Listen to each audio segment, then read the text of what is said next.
nice Saturday, just hanging out, having an easy time. But look, I'm gonna tell you, it's an easy weekend. It's supposed to be right before Christmas, and we're all excited about the holidays and stuff. I'm not as excited as everybody else. I'm sitting here sweating, man. My fantasy teams are killing me right now, and I'm struggling right now. So Chris and I have had a competition going all year long. We've had a competition seeing who can get the most right picks headed into the playoffs. We're trying to see who can get the most right picks each weekend. We've kind of had a running total.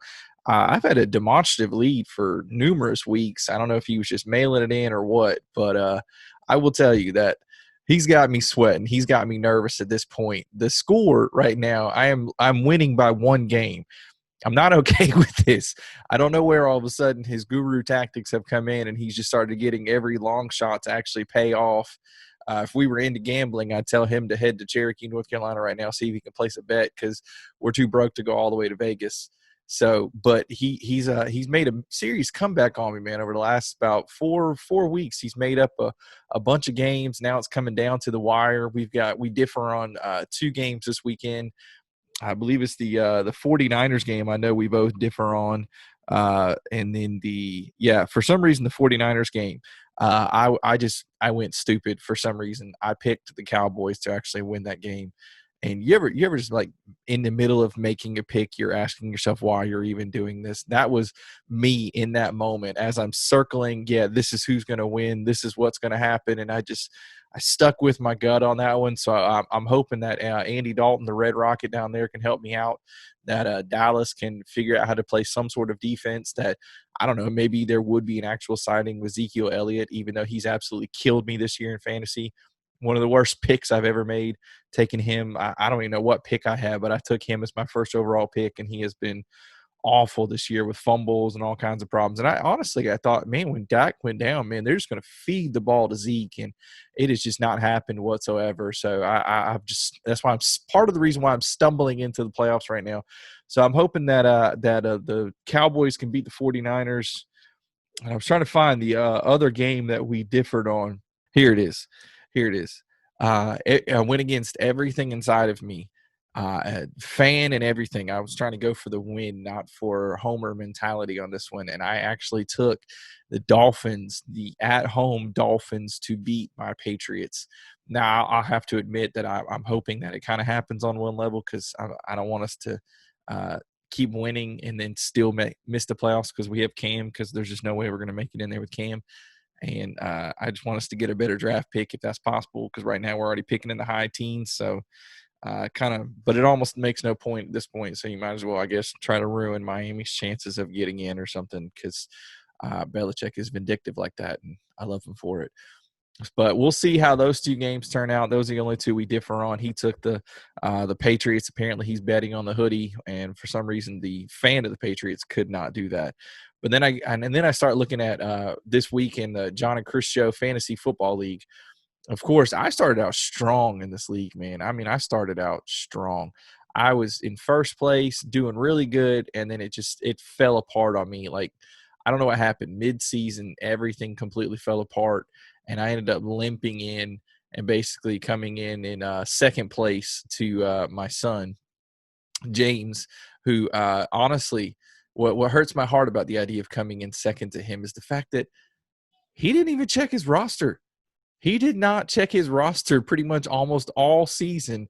And then when he found out he was in the playoffs, all of a sudden he starts turning it on, and then he starts checking things, and now he's actually doing pretty good. So ironically enough, the first week of the playoffs, I have a matchup with Chris. And excuse me, I guess this is first round, second week of the first round. Right now I got about a 50-point lead on Chris. I'm hoping I can hold on to that. I've seen some crazier things. I got another league I'm in that I had a really substantial lead coming into it against a buddy of mine, and I thought, I'm gonna beat Freddie. This is gonna be really good. And then freaking Darren Waller has a 30-point night the other night. I'm like, who gets 30 points from their tight end? That is ridiculous. I don't even know how that happens. So I'm like, I'm nervous in both leagues right now. I'm like, I'm not even playing around. I am nervous in both leagues, and I'm not going to make it out of the first round.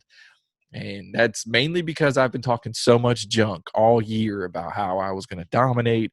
And I was, man. I started out the first half of the season, I was almost untouchable. I didn't lose in the John and Chris Show League until, like, I don't know, week 8 or something like that. But then I didn't win again. I seriously lost like 6 games in a row.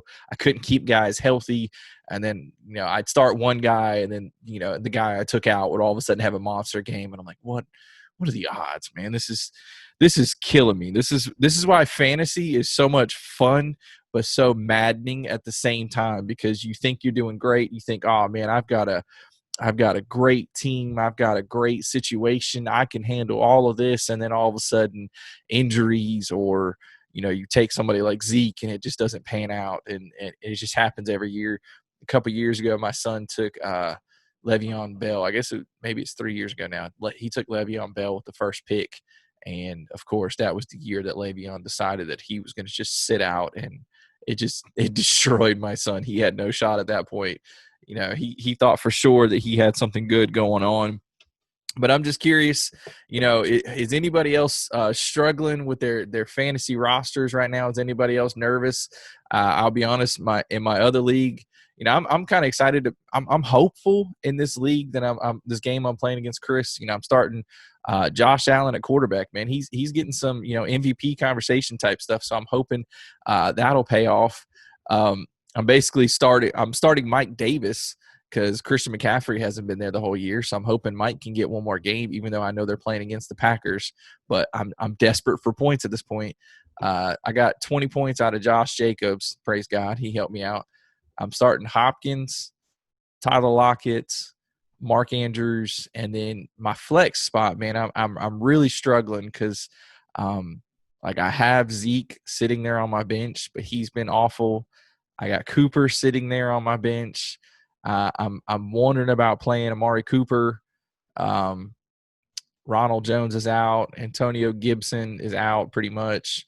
I don't want to start 2 tight ends because I got Hunter Henry sitting there on my bench too. I'm debating putting I probably should have put him in because he had 17 points. I should have put him over Mark Andrews, but there I go again, playing my gut. And then Michael Thomas is out again. I don't know if he got in a fight or if he just made somebody mad. I don't know what his problem is. I saw a tweet the other day or earlier today that somebody was saying that the Saints are holding out Michael Thomas because of injury, but yet they're going to start Drew Brees. So I'm not really sure if I see the logic in that. But I guess at this point, the Saints are trying to play for that first overall seed, which we'll get to later on. And so I just got a question. You guys think I should start J.K. Dobbins right now, who playing Jacksonville? He's projected to get about 14 points, or should I start Zeke playing San Francisco? Because right now I'm starting Dobbins because it's obvious that the Jaguars are not trying to win, and I'm hoping that, the Ravens at some point are going to try not to get Lamar hurt, so they're just going to hand off the rock and give it to Dobbins a lot, maybe just, work him. That's my hope. That's my literal hope, is that I can get just enough points to get past Chris and get to this next round and continue limping on. It's a bad time when you're the most confident you are is probably in your kicker, because I got Rodrigo Blankenship for the Colts, who's had a monster year, kicking the ball. So that's probably not a good thing to say when that's probably the position you're most comfortable with right now. But hey, I made the playoffs. We'll see what happens. That was the running joke the other day that my oldest son did not make the playoffs in this league, in the John and Chris Show League, and he's playing against somebody, and he was talking about how he wanted to set up his roster and fix this, and he really wanted to make this win. And I told him, I was like, Bud, you didn't make the playoffs. It doesn't matter. He goes, I know, but I'm trying to win the NIT of our fantasy league.